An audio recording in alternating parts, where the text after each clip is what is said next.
avant d'exposer une série de considérations générales, puis des précisions sur la procédure le concernant. Sur les aspects généraux, il a indiqué qu'il avait lui-même demandé à ses avocats de saisir le président de l'Assemblée nationale afin de pouvoir se présenter devant les députés de la 15e législature. S'agissant de la première demande de levée de son immunité, qui portait sur les faits relatifs aux deniers publics, il a expliqué qu'il avait alors estimé de ne pas devoir se présenter devant l'Assemblée nationale, préférant laisser la justice suivre son cours. Il a insisté sur le fait que cette absence ne procédait nullement d'un manque de considération à l'égard de ses collègues. Il dit mesurer pleinement le rôle et la place dans le fonctionnement de l'État. Abordant sa situation personnelle, il a indiqué avoir été placé sous mandat de dépôt le 27 février 2026 et être resté 10 mois en détention avant d'être entendu sur le fond. Il a précisé avoir informé le juge de son état de santé en introduisant un dossier médical établi depuis 17 ans, faisant état de plusieurs pathologies. Il a, à ce propos, soutenu que, malgré cette production, il a été placé sous mandat de dépôt à la demande du procureur. Notre collègue a également déclaré qu'au cours de sa détention à la prison de Rebeuss, son état de santé s'est dégradé, ce qui a conduit le juge à saisir l'Ordre des médecins du Sénégal, qui a désigné un professeur spécialiste.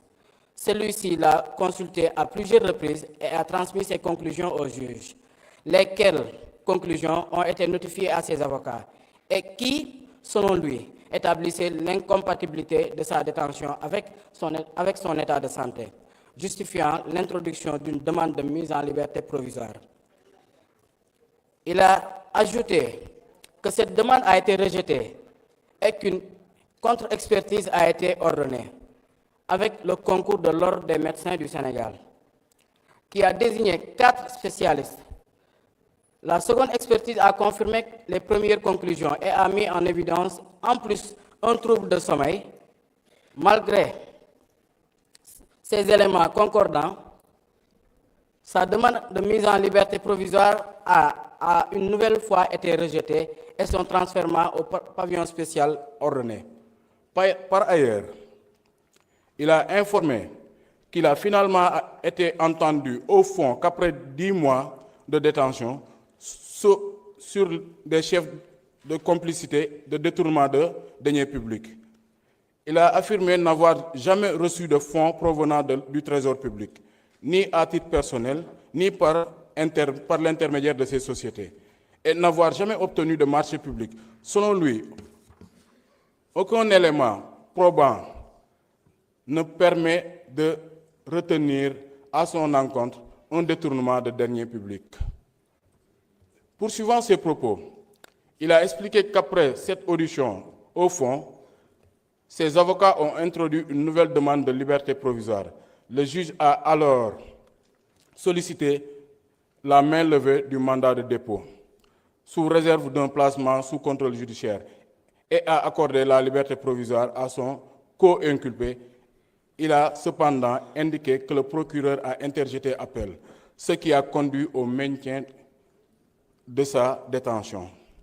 Monsieur le député Mohamedou Ngom a, en outre, déclaré avoir été extrait à 2 reprises du pavillon spécial pour être entendu par la section de recherche avant même la nouvelle demande de levée de l'immunité parlementaire.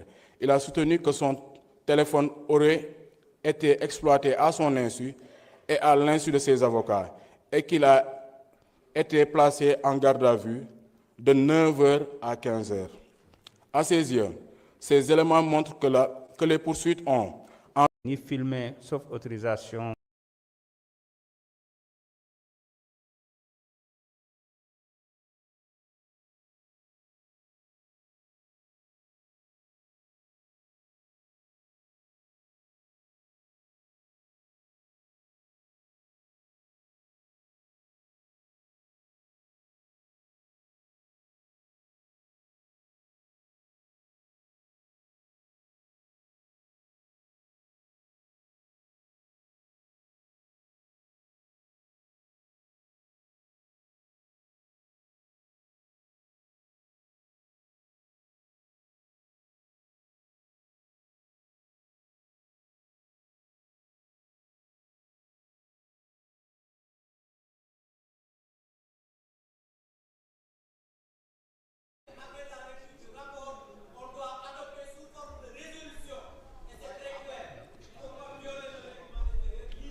La parole est à notre collègue Yungar John, rapporteur de la commission ad hoc.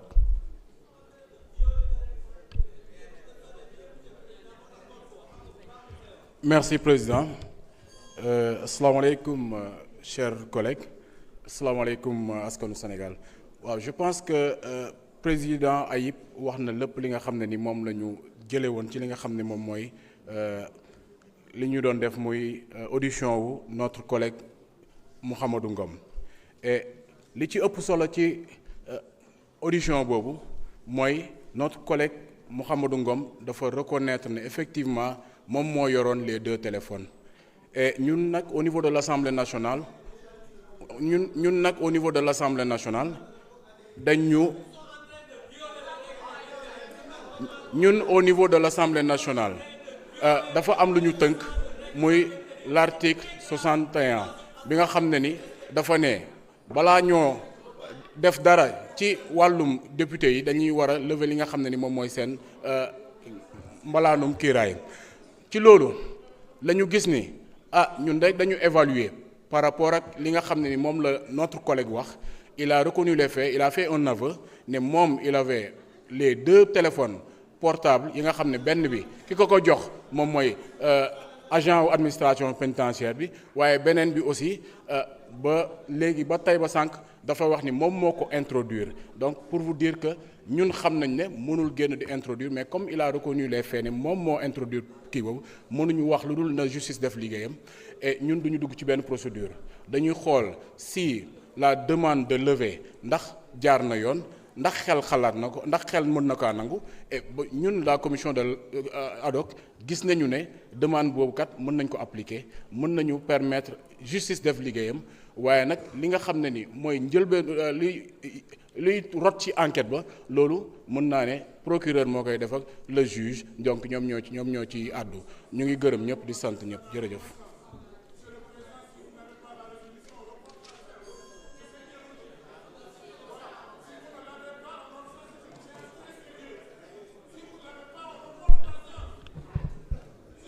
La parole est à Madame le ministre de la Justice, garde des Sceaux.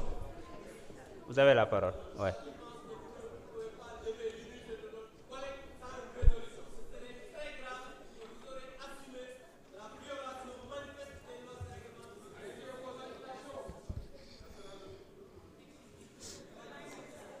Monsieur le Président de l'Assemblée nationale, Madame le secrétaire d'État auprès du Premier ministre chargé des relations avec les institutions, porte-parole du gouvernement, honorables députés, chers collègues du ministère de la Justice.